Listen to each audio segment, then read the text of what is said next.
She had 1 second to choose: bleed out in the storm-drenched alley or burst into the one place she knew she shouldn't be. Serena Vance chose the light.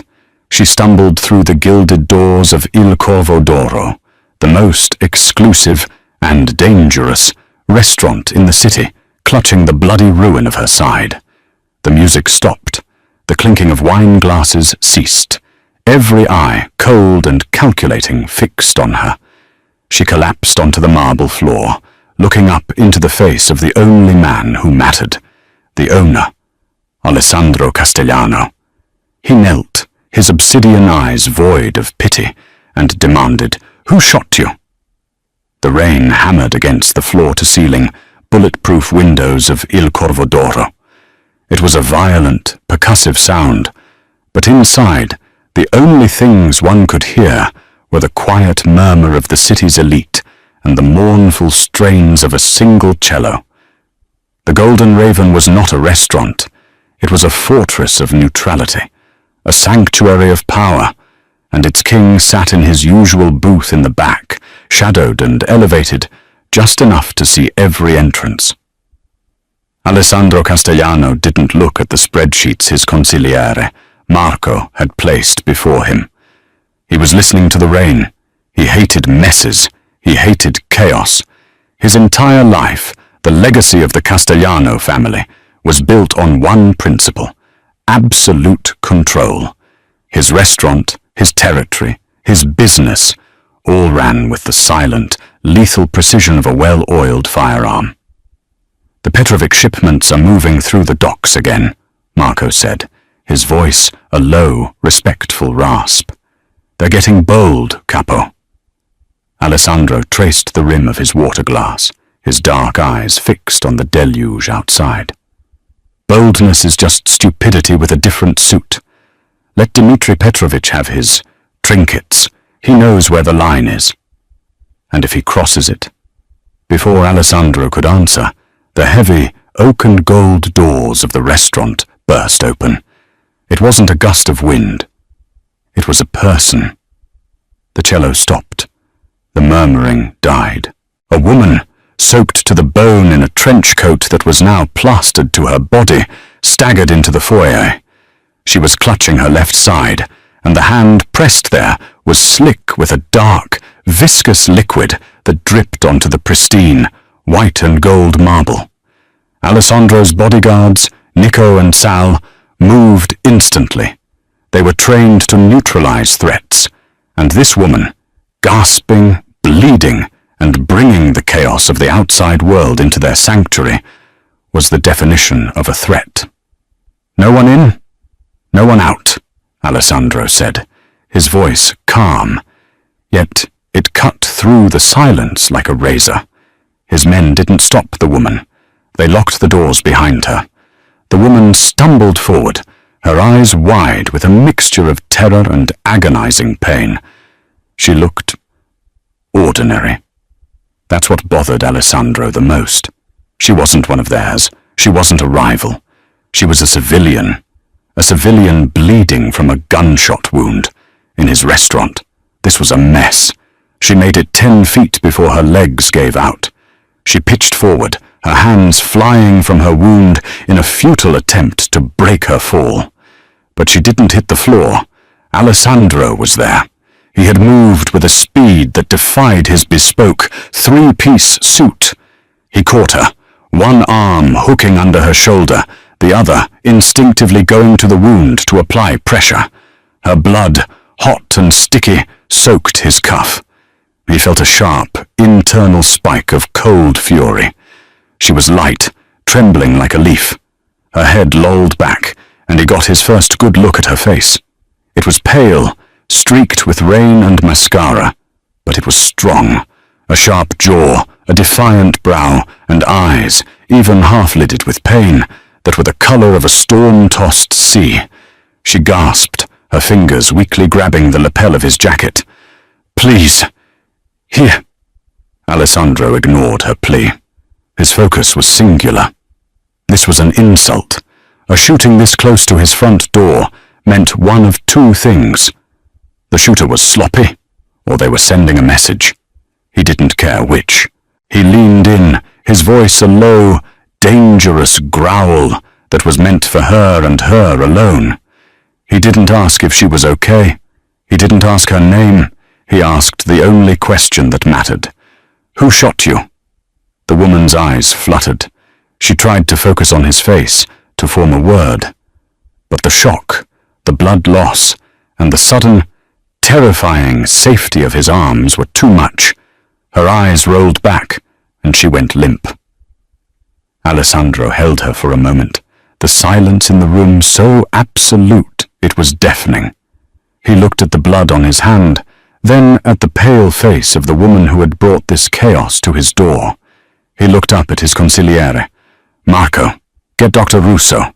Bring him up to the penthouse. Use the service elevator." He then looked at Nico, his most trusted bodyguard.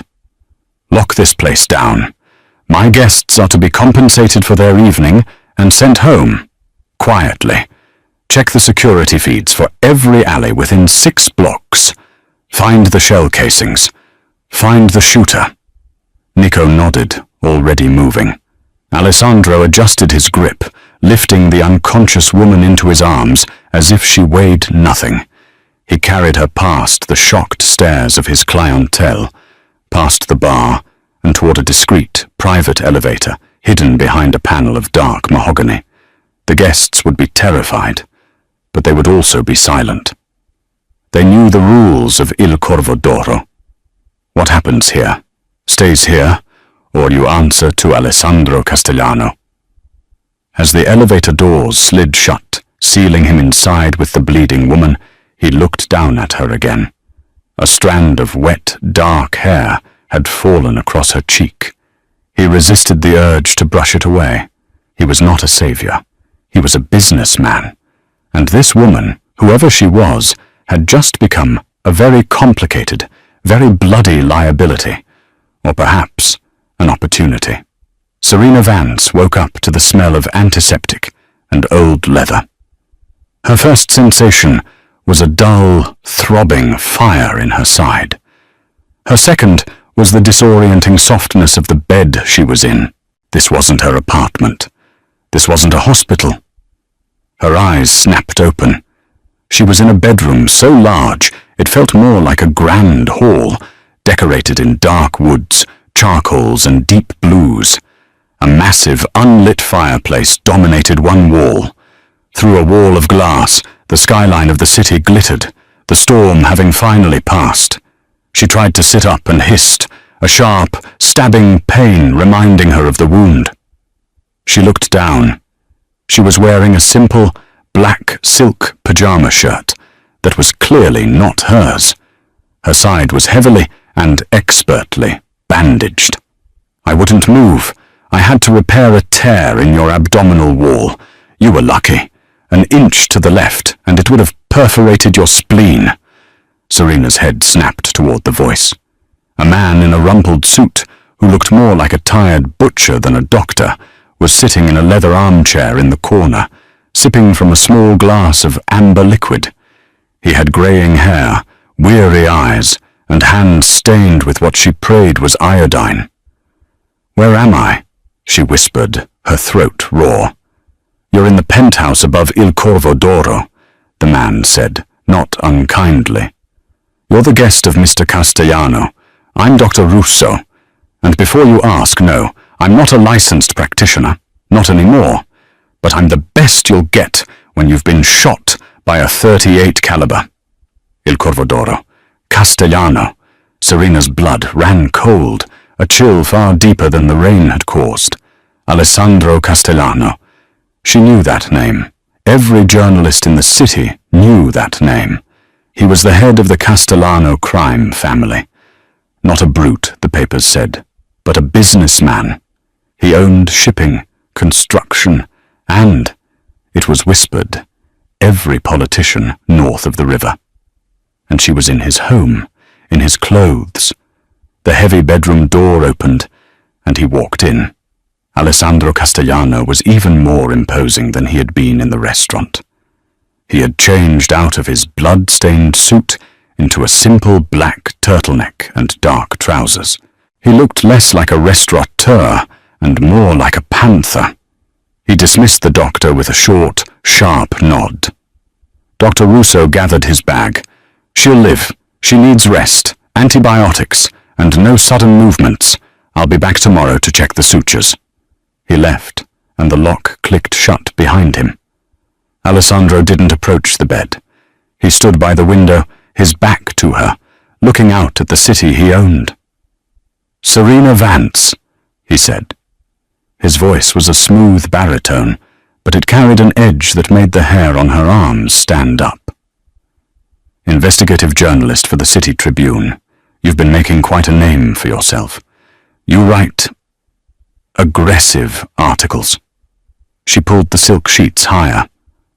"How do you know who I am?" He turned slowly. In his hand was her wallet, her press badge dangling from it. "It was in your coat, along with this." He held up a small, professional-grade audio recorder. "And this. A USB flash drive, which he dangled from his fingers." "You went through my things," she stated, trying to inject venom into her voice, but it only came out as a tremor. "I went through my evidence," he corrected. "You stumbled into my place of business, bleeding from a gunshot wound, causing panic and costing me a great deal of money in reimbursed dinners. I have a right to know why." He walked closer, stopping at the foot of the massive bed. He felt like a judge. "So, I'll ask you again, Serena Vance. Who shot you?" Serena's mind raced. She was a journalist. She'd been investigating Councilman Thompson, a politician everyone thought was a reformer. But she'd found a link, a dark, filthy money link, between Thompson and a shadowy import-export company. She'd followed a lead to a meeting at the docks tonight. It was supposed to be her source, a whistleblower. It was a trap. They hadn't tried to warn her off. They'd tried to kill her. She'd been hit, scrambled over a fence, and just ran, block after block in the blinding rain, until she saw the lights of his restaurant. I can't," she stammered. "You can't," he repeated, his voice dangerously soft. "Or you won't? It's my story. I have to protect my sources." Alessandro laughed. It was not a pleasant sound. "Your sources? You were bleeding out in an alley. You have no story. You have no anything except what I'm giving you. You're in my home. My doctor saved your life. You are breathing my air." He sat on the edge of the bed. She recoiled, but the movement sent a jolt of agony through her side. He didn't touch her. "Let me rephrase," he said, leaning closer. "You've been digging into Councilman Thompson. Thompson is dirty. Everyone knows it, but no one can prove it. But Thompson isn't a killer. He's a coward. He's a puppet. The hand inside that puppet, however, that's a different story." He paused, letting his words sink in. "The imports, the money laundering, the men you saw at the docks tonight, they weren't Thompsons, they were Petrovich's." Serena's eyes widened. Dmitri Petrovich, the Balkan Syndicate, far more violent, far more chaotic than the old-school Castellano family. "You were shot," Alessandro continued, his gaze intense, "by a Petrovich soldier. On my territory. You ran from them, and you brought their mess to my doorstep. This now involves me." I didn't know where else to go," she admitted, hating the weakness in her voice. "You ran to the only light you saw. It just happened to be my light." He stood up, satisfied. He had his confirmation. "You're a loose end, Miss Vance. Dmitri Petrovich does not do loose ends. As far as he knows, you're dead in an alley. But his men are not sloppy. They will be looking for a body. When they don't find one, they will start looking for you." He walked to the door. What are you going to do?" she asked, a new, colder fear dawning. Alessandro looked back, his face an unreadable mask of cold courtesy. Dr. Russo was right. You need to rest. You'll be safe here. No one knows this penthouse exists. Safe? You're keeping me prisoner. I am offering you sanctuary, he replied, the word sounding like a sentence. The price of that sanctuary is simple. You will tell me everything you have on Thompson and Petrovich. Every name, every date, everything on that drive. And if I refuse? Alessandro's lips curled into a smile that held no warmth at all. Then I'll have Nico dress you in a fresh coat, walk you back to the alley where you were shot, and leave you there. You'll have your story all to yourself. For the 10 minutes you have left before Petrovich's men find you. He opened the door. Sleep on it, giornalista. You'll find you only have one choice. The next 3 days were a masterclass in psychological torture. Serena was a prisoner, but a prisoner in a cage of silk and cashmere.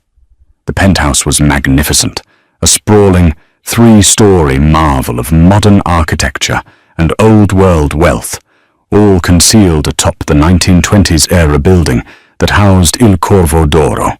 She had the run of the place, but her world was defined by 2 unmoving constants, a locked elevator, and Nico. Nico, Alessandro's head of security, was a monolith in a dark suit. He wasn't unkind, but he was utterly impassive. He brought her meals prepared by the restaurant's 5-star chef. He brought her books from the penthouse's library. He brought her fresh clothes, simple, expensive, and clearly chosen by a man, which she hated wearing. He never spoke unless she asked a direct question, and his answers were never more than 3 words. Can I leave? No, signorina. Can I use a phone? No, signorina. Is he going to kill me? The capo does as he wishes. Dr. Russo came and went, checking her stitches, changing her bandage, and tut-tutting about her refusal to eat. He's keeping you alive, girl. The least you could do is participate. Alessandro himself was a ghost. She heard him sometimes, late at night. The hum of the private elevator, a low murmur of voices from a study 2 floors below. But he never came to see her. He was letting her stew. He was letting her heal just enough to feel the 4 walls closing in. He was letting her imagine, in vivid detail, what Dmitri Petrovich's men would do to her if they found her. Serena was not a wilting flower. She was an investigative journalist. She'd faced down corrupt unions and sleazy politicians, but this was different. This wasn't about public record. This was about survival. On the 4th night, she finally gave in. Not to him, but to her own hunger. Nico had delivered a tray of agnolotti in a sage butter sauce and a glass of deep red wine. She ate every bite. She drank the wine. She felt warmth return to her body, and with it a cold, hard spike of anger. She would not be a pawn. She waited. At 1:15 a.m., she heard the elevator. She heard his footsteps, heavy and tired. She heard the clink of glass as he poured himself a drink in the study below.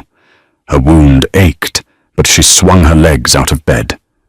She was still weak, but her fury was a crutch.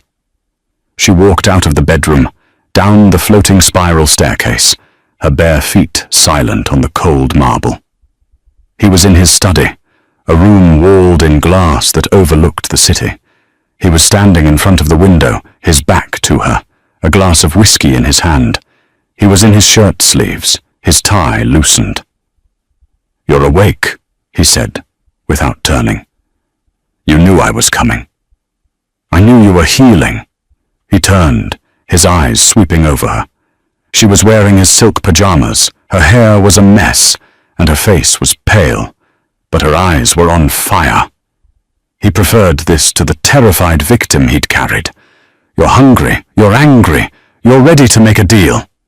"I want to know what you get," she said, clutching the railing for support. "I give you my research, my life's work. What's in it for you?"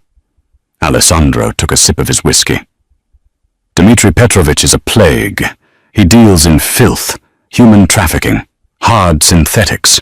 He brings a level of chaotic, public violence that is bad for my business. He's a rabid dog, and I've been waiting for the leverage to put him down." "And Councilman Thompson?" "Thompson is the dog's leash. He's been rezoning dockland properties, giving Petrovich's import companies free rein, bypassing Castellano shipping channels. He's costing me money." "So this is just a turf war," Serena said, a bitter taste in her mouth. "I'm just a bullet point in your hostile takeover." "You're a catalyst," he corrected, walking toward her. "You, Miss Vance, are the one person who has found the string that connects the puppet to the master. You have the proof." He gestured to the flash drive, which was sitting on his immaculate desk. "I've had my tech team trying to crack that. Your encryption is impressive." "It's biometrically locked to my thumbprint," she said, a small, proud smirk on her face. His eyes lit up with a dangerous appreciation. "Smart. Very smart." He stopped just a few feet from her. The air crackled. He was all power, shadow, and the faint, expensive scent of whiskey and cedar. "Here is my offer," he said, his voice dropping. "It's no longer a request. You unlock that drive. You give my people everything. In return, I do two things. You protect me," she offered. "Protection is a given. You are in my house. You are under my name. As long as you are here, God himself couldn't get to you." He held up one finger. "One. I will eliminate Dmitri Petrovich. Not just his operation. Him. I will ensure that the man who ordered your death is put in the ground." Her breath hitched. "Two," he continued, his gaze unwavering. "I will not only destroy him. I will give you your story. I will feed you the information to destroy Councilman Thompson. I will burn that corrupt politician's life to ash and let you be the one to light the match. You will be the most famous, most feared journalist in this city." Serena stared at him. It was a deal with the devil. He wasn't just offering her safety. He was offering her revenge and success. He understood her. He saw her ambition, the dark, driving part of her that wanted the truth, no matter the cost. "Why?" she whispered. "Why give me the story? Why not just take the information and have one of your own tame reporters print it?" Alessandro took a step closer. He was so close now, she could feel the heat radiating from his body. He lifted a hand, and his fingers brushed a strand of hair from her cheek. His touch was electric, and she flinched, but she didn't pull away. "Because Petrovich and Thompson made a mess on my doorstep," he murmured, his thumb brushing her jawline. "And I always make my enemies pay. But you? You're different. You're not one of them. You're not one of me. You have fire. I want to see what you do with it." He was tempting her. He was corrupting her. And the most terrifying part? She was tempted. "And when it's over?" she asked. "What happens to me then?" Alessandro's eyes darkened, becoming possessive. "We'll see. First, you prove your loyalty. Give me the drive." He held out his hand. Serena looked at his outstretched hand, then at his face. This was it. The moment she crossed the line, the moment she stopped being a victim and became an accomplice. Slowly, her body aching, she walked to the desk. She picked up the flash drive. He watched her every move. She turned, held it up, and pressed her thumb to the sensor. A tiny green light blinked. She placed the drive in his open palm, his fingers closed around it. "Good choice," he said. "Nico will bring you breakfast. My tech team will have this decrypted in an hour. By tomorrow night, the war begins. The penthouse transformed overnight. The quiet, sterile luxury was replaced by a low, humming thrum of activity. Alessandro's tech team, two young men with unnervingly fast fingers and dead eyes, set up a command center in the study. Marco, the consigliere, was now a permanent fixture, his face grim as he and Alessandro mapped out networks on a giant wall-mounted screen. Serena was relegated to the library, a prisoner again, but this time a prisoner who had given up her only bargaining chip. She felt naked, useless. She had handed over years of research, and now she was just waiting. Nico was still posted outside her door. "What are they doing?" she asked him, standing in the doorway. Nico, for the first time, looked at her with something other than indifference. It might have been a flicker of respect. "They are planning. The capo does not move without a perfect plan. And I'm just supposed to sit here?" "You are being protected, Signorina. The hornet's nest has been kicked." "What does that mean?" Before Nico could answer, Alessandro's voice echoed from the study. "Serena! In here!" She walked into the command center. The screens were filled with her data, but cross-referenced with dozens of other databases. Shipping manifests, bank accounts, police patrol routes. "My team is good," Alessandro said, pointing to a name on the screen. "But your data confirmed the linchpin. It's not just Thompson, it's his chief of staff, a man named Gregory Steiner. He's the one laundering the money. He's the one who handles the logistics for Petrovic's special imports."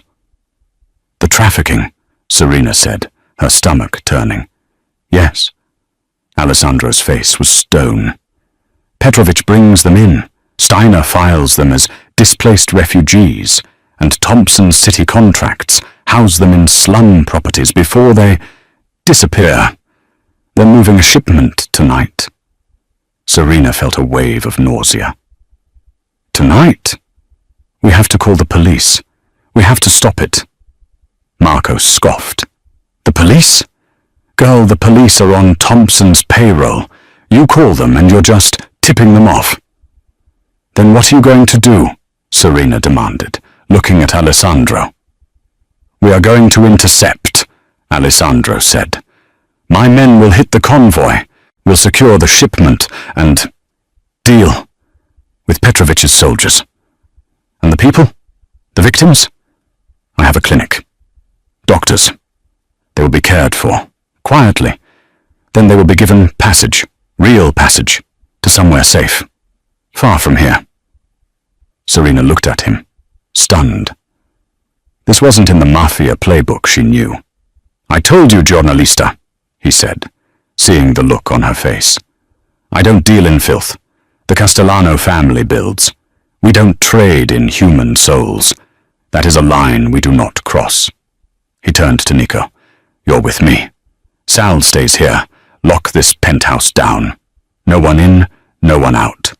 Serena does not leave this floor." "What? You're leaving me here?" Serena said, an unexpected spike of panic hitting her.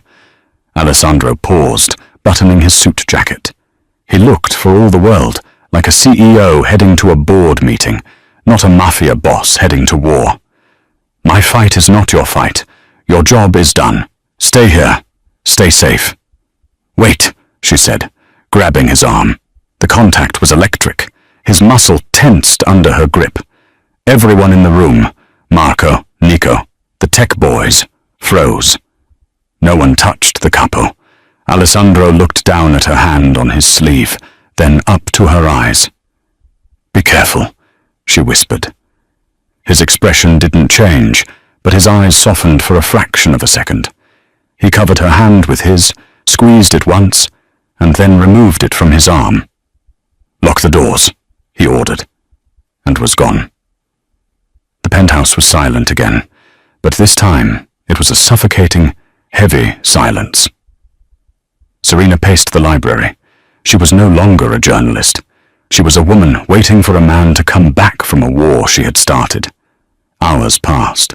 She tried to read, but the words swam. She tried to sleep, but her heart was pounding.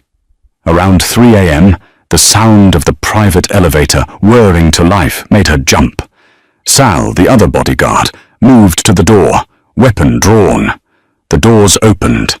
It was Nico, and he was helping a limping, cursing Alessandro.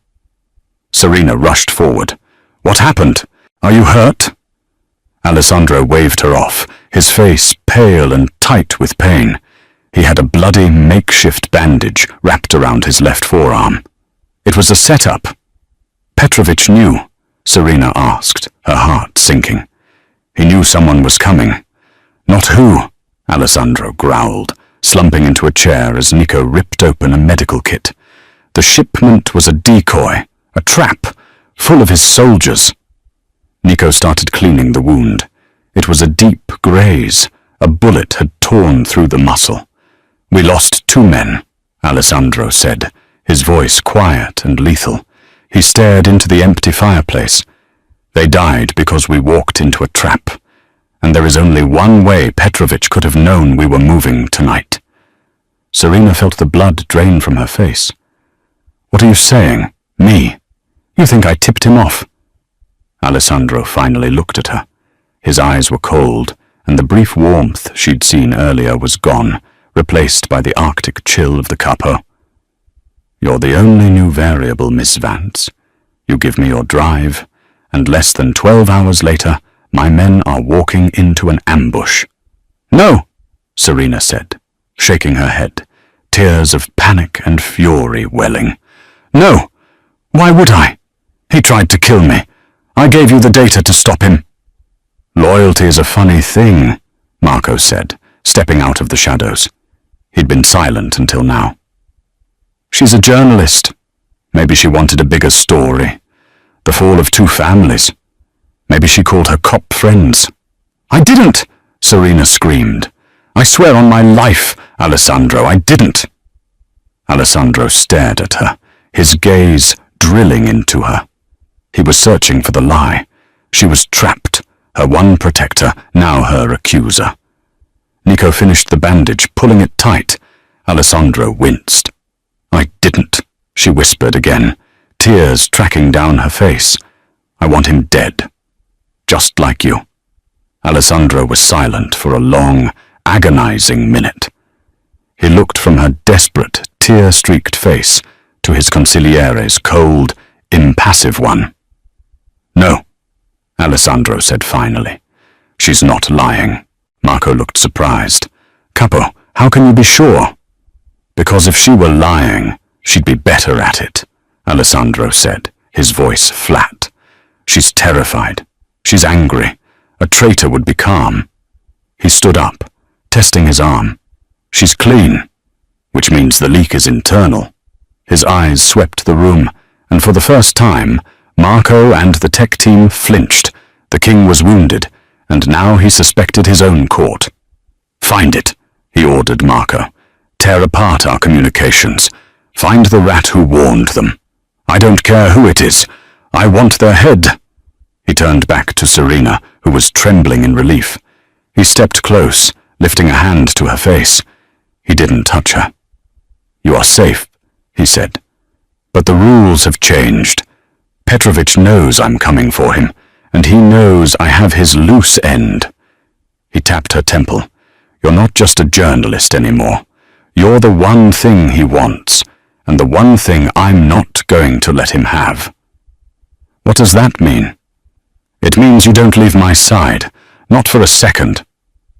The next week was a blur of high-stakes tension. Alessandro was a man possessed. He moved Serena out of the guest room and into the master suite with him.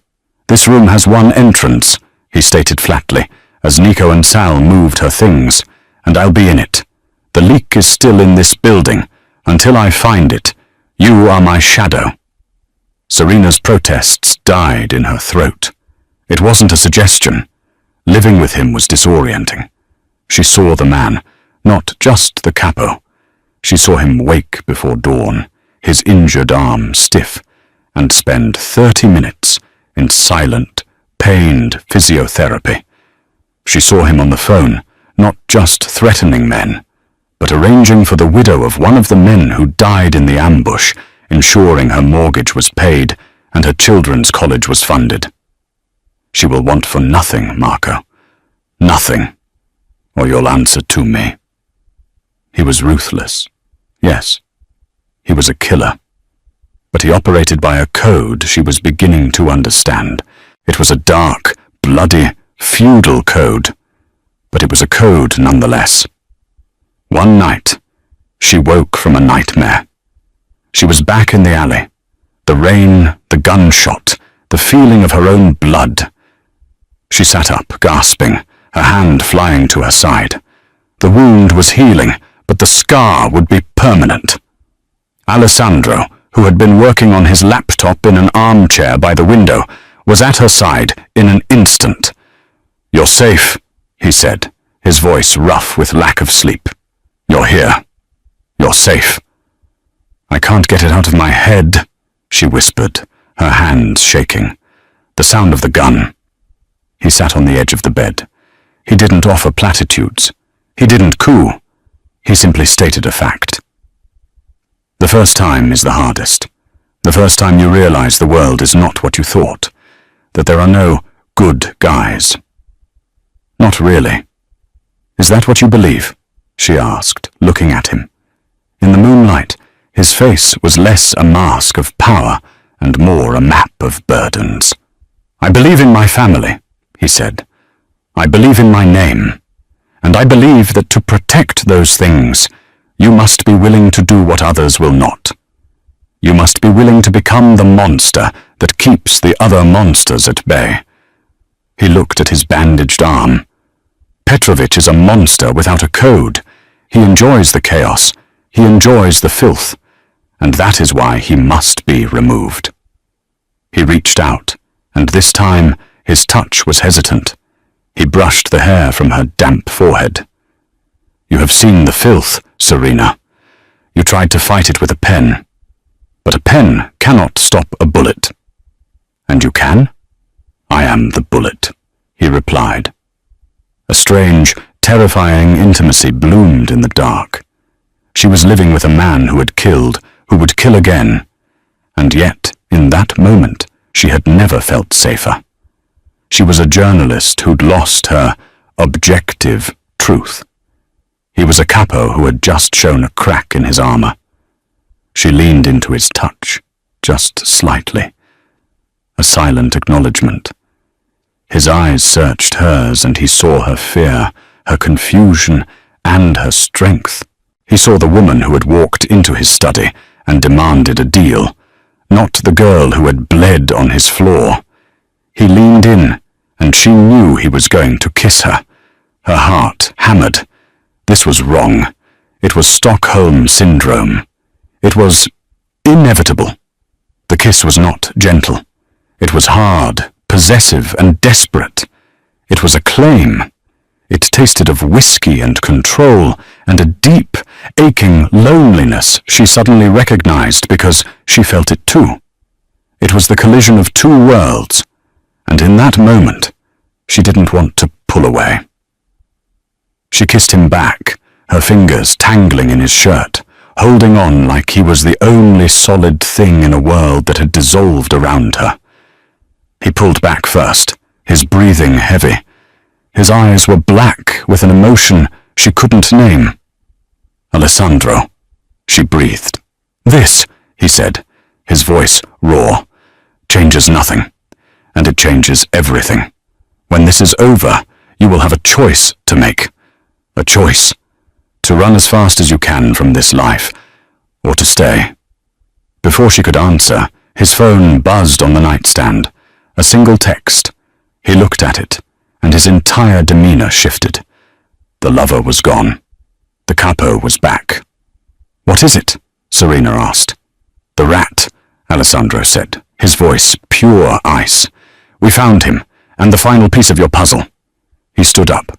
"Gregory Steiner, Thompson's chief of staff. My team just dug up a very interesting wire transfer from a holding company owned by my consigliere." Serena's blood turned to ice. "Marco? Marco is the leak?" "He's more than the leak," Alessandro said, strapping a fresh weapon to his ankle. "He's the partner. He wasn't just leaking to Petrovic. He was Petrovic's in. Marco was going to let Petrovic cripple me, and then, in the chaos, he and Steiner would take over the shipping lanes, cutting both Petrovic and me out." "But the ambush," Serena stammered. "He was with you. He sent us into a trap he helped set. He was playing both sides. He underestimated Petrovic, and he underestimated me. He wanted me wounded, weakened, not dead. Not yet. He wanted to be the loyal consigliere who saved the family after the capo failed. It was a staggering betrayal." "Where is he?" Serena asked. "He just called a meeting. With Steiner.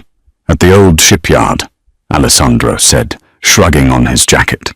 "He thinks he's going to tie up a loose end. He doesn't know I'm the loose end he should be worried about." "You're going alone? Alessandro, that's suicide!" "I'm not going alone." He hit a button on his intercom. "Nico, it's time. Bring the car." He turned to Serena. "You wanted the story, giornalista? You wanted to see how it ends? You're coming with me." "What?" "You're the safest person in the city, right by my side, and you're the only one I trust in this building. Get dressed. Wear dark colors." The black sedan cut through the fog-shrouded streets of the industrial district. There was no sound but the engine's purr. Alessandro drove, his movements economical and precise. Serena sat in the passenger seat, her heart feeling like a trapped bird. In the back, Nico sat silently, a tactical shotgun resting across his lap. "This is insane," Serena whispered, looking at the decaying warehouses passing by. "This is how people die in movies." "This is not a movie, Serena," Alessandro said, his eyes scanning every shadow. "This is pest control. Marco is my family. He was my father's right hand. This is not business. This is an execution." The casual, cold way he said it sent a shiver through her. The man who had kissed her with such desperate passion was gone, replaced by this instrument of vengeance. "Why bring me?" she asked again. "Because you are my proof," he said. "Marco thinks you're a civilian, a weakness. He doesn't know you're my weapon. He thinks he's meeting Steiner to finalize their plan. He has no idea I'm coming to his funeral." He pulled the car into a dark alley, killing the engine and the lights. The shipyard was a graveyard of rusted cranes and hollowed-out containers. "Nico, you know the plan. Overwatch. No one gets out." "Yes, Capo," Nico said. He opened his door and melted into the shadows, disappearing like a ghost. Alessandro turned to Serena. He grabbed a small earpiece from the console and handed it to her. "Put this in. It's connected to Nico and to the recorder in my pocket. Whatever happens, you stay in this car. You lock the doors. If you hear anything other than my voice telling you it's clear, you drive. Do you understand me? Drive? Drive where? Away, as fast as you can. Nico will find you, but do not get out of the car." He unholstered his weapon, checking the clip. "Alessandro, wait." He paused, his hand on the door. You said you were the bullet. Bullets don't get a choice. You do. Don't become the monster he is." His eyes met hers in the darkness. "It's too late for that, cara mia. Lock the door." He was gone. Serena locked the doors, her hands shaking. She put the earpiece in. She heard nothing but static, then the faint sound of wind. She watched Alessandro walk into the shipyard. He wasn't sneaking. He was walking, his shoulders back, like he was walking into his own restaurant. Inside a vast, cavernous warehouse, Marco and Gregory Steiner were standing over a table. "The shipment is confirmed," Steiner was saying, his voice reedy and nervous. "Petrovic will be at the secondary location at midnight. He's bringing the girls." "Good," Marco's voice rumbled. "And Castellano?" He's licking his wounds. He's paranoid. He trusts no one. He's locked himself in his penthouse with that journalist bitch. He's neutralized. Your family is yours, Marco. It always was, Marco said. My father built it. Alessandro's father just took the credit. A pleasure doing business, Steiner said, extending a hand. Not yet. Serena heard a click. What? What are you doing, Marco? Steiner asked, his voice suddenly high-pitched.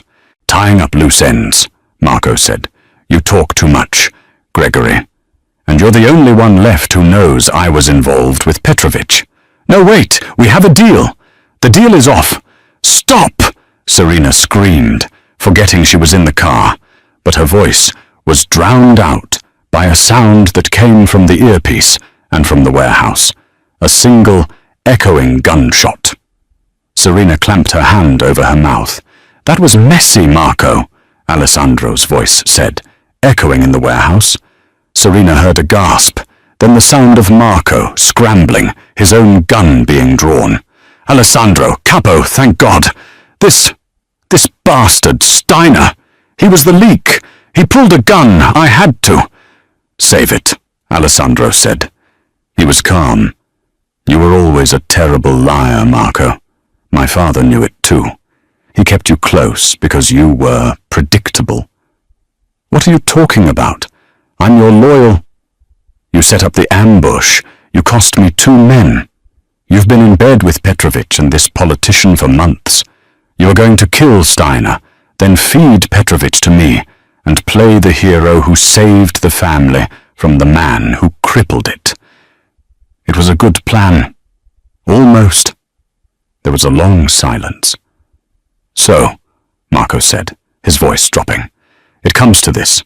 After all these years, you, the boy king, against me. It's always been this, Alessandro said. You just didn't have the courage to make the move until now. Serena listened, her entire body rigid with terror. And the girl? Marco sneered. Petrovich wants her. He's paying a fortune for her. Give her to me, Alessandro.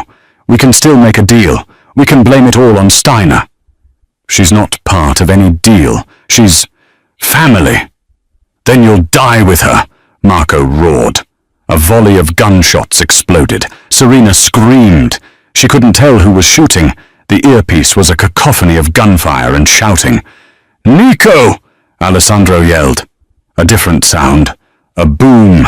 The heavy crack of Nico's shotgun from a high position. Then silence. Just the drip, drip, drip of water from the rusted ceiling. Serena was sobbing, her hands over her ears. Alessandro! Alessandro! Static. Then his voice, ragged. It's done. Alessandro!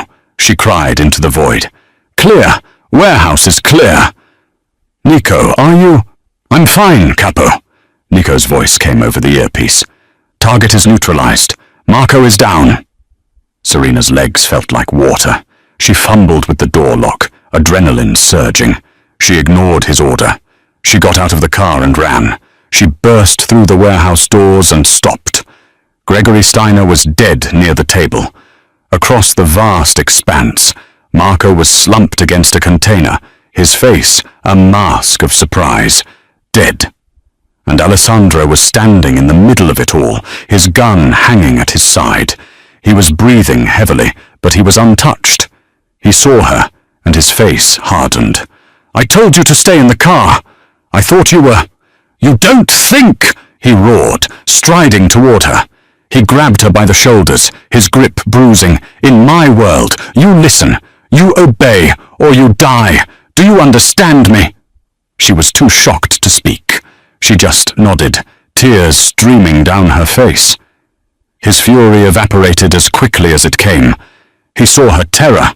He pulled her against his chest, his hand tangling in her hair, holding her head against his shoulder, as if to shield her from the sight of what he'd done. It's over, he whispered, his voice rough. The betrayal is over. She clutched his jacket, smelling the gunpowder and the faint scent of his cologne. What now?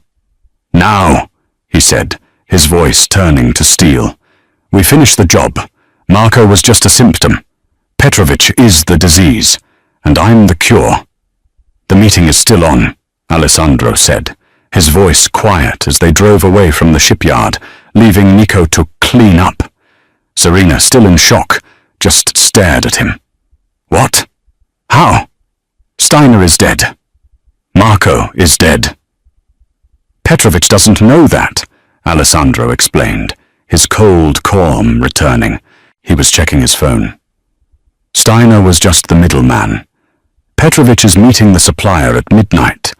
He's expecting a politician's chief of staff. He's not expecting me. You can't, Serena said. He'll have an army with him. He's expecting a shipment of people, Alessandro. He'll be guarded.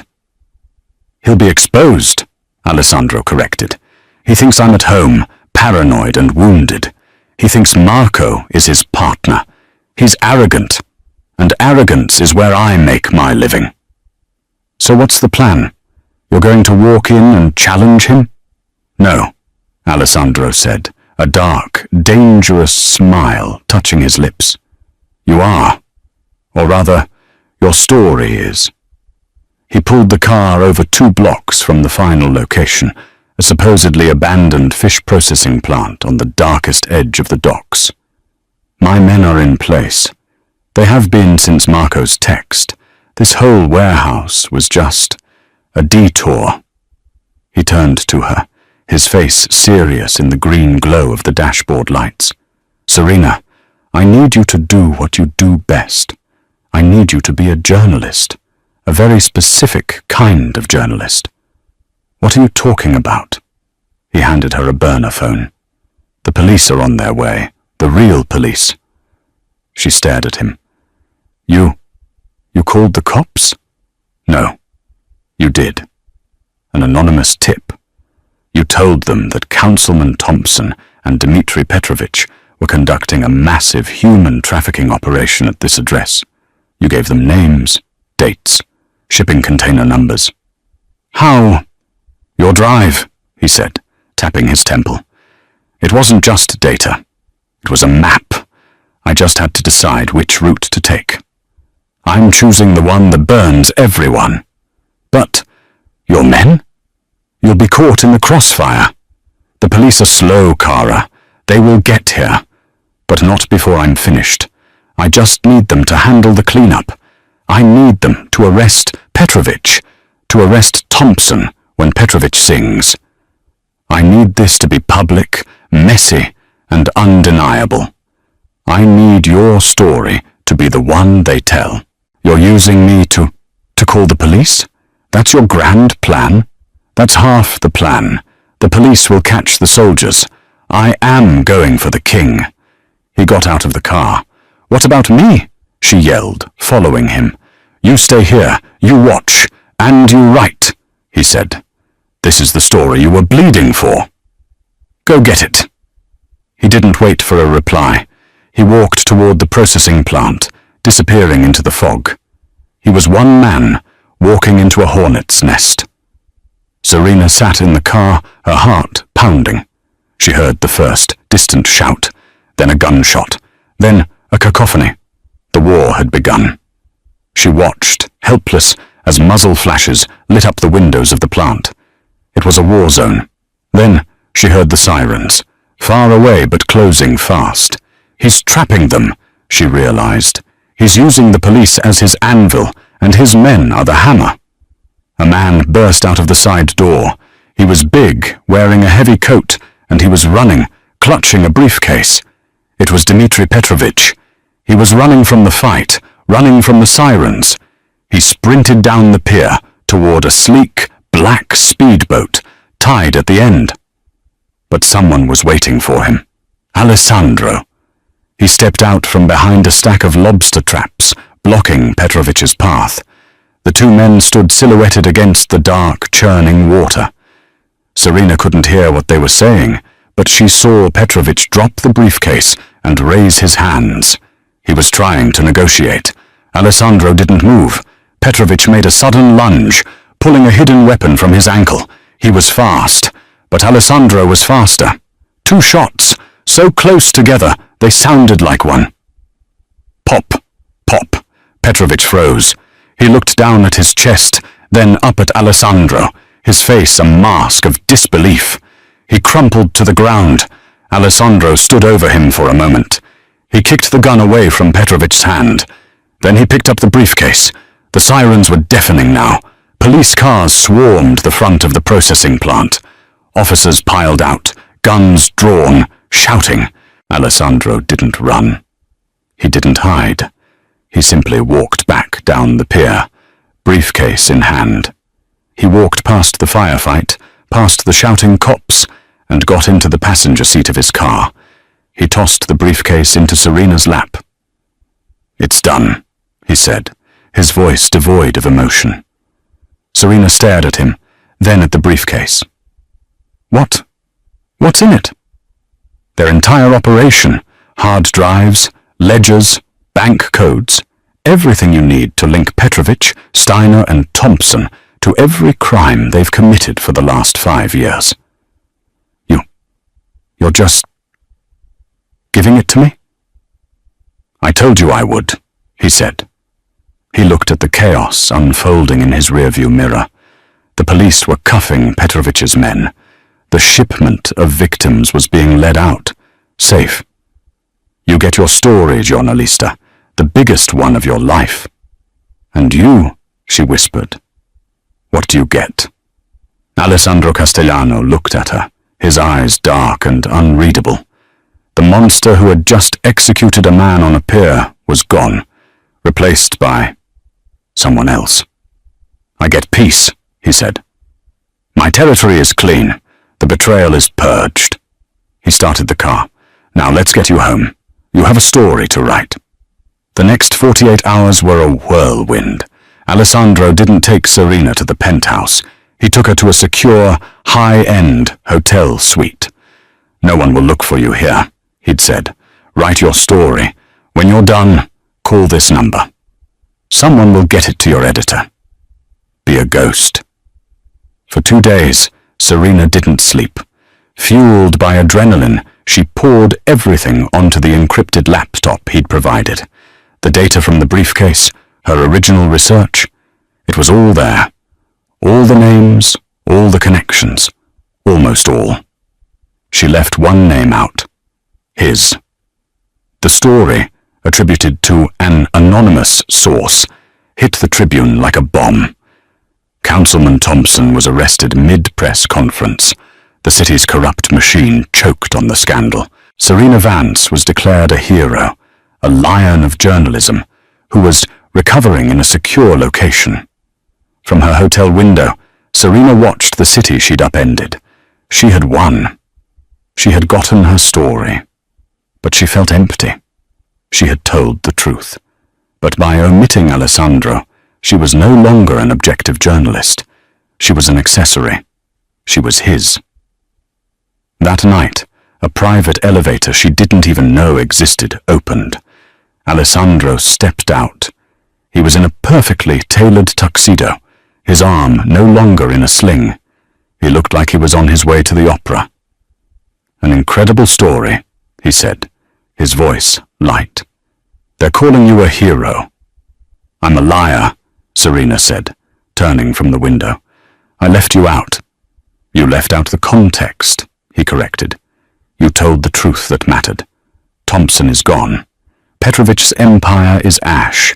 The how is irrelevant." He walked toward her, stopping a foot away. "I told you that you would have a choice, to run or to stay." "Can I run?" she asked. "After what I know, after what I've done." "I would never stop you," he said, and she believed him.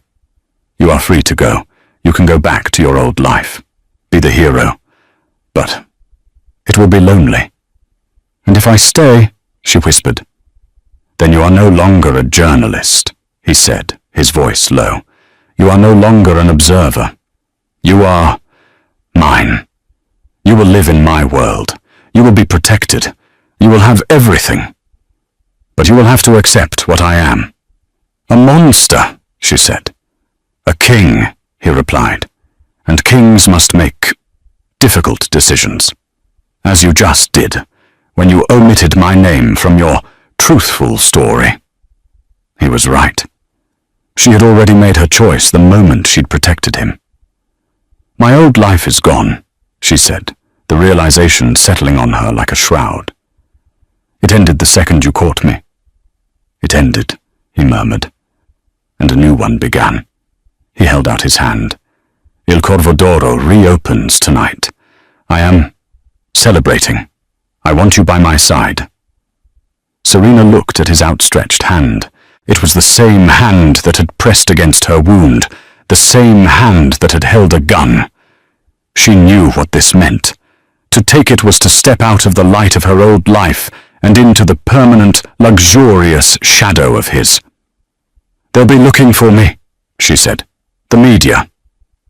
They will be told you are recovering, that you are unavailable. In time they will forget the reporter, and they will only know the story." Slowly she put her hand in his. His grip was warm and strong and absolute. "Good," he said, a slow smile spreading across his face as he pulled her gently toward the elevator. "I've already had your things moved to the penthouse. I find I dislike sleeping alone." He paused, his dark eyes searching hers. "One last thing, Serena." "What?" "When you stumbled into my restaurant, you looked at me. Why did you run to me?" Serena thought for a moment. "I don't know," she said honestly. I knew you were the only one in that room, the only one in the city who wasn't afraid of the monsters." Alessandro's smile widened. "No," he said, pulling her into the elevator, the doors sliding shut, sealing them in. "I'm the one they're afraid of." The story isn't over. Serena Vance traded her pen for a crown, but living as a queen in a mafia boss's kingdom is its own kind of war. She has power, she has protection, but is she still a prisoner? And what happens when the next threat comes? Not from the outside, but from within Alessandro's own family. What did you think of Serena's choice? Was it true love and survival, or was it the ultimate corruption? Let me know your thoughts in the comments below. If you loved this dark, dramatic romance and want to hear what happens next, make sure to hit that like button. Share this story with a friend who loves a good twist, and subscribe to the channel so you never miss an update. Click that bell icon. Your support means everything, and I can't wait to read your reactions. See you in the next story.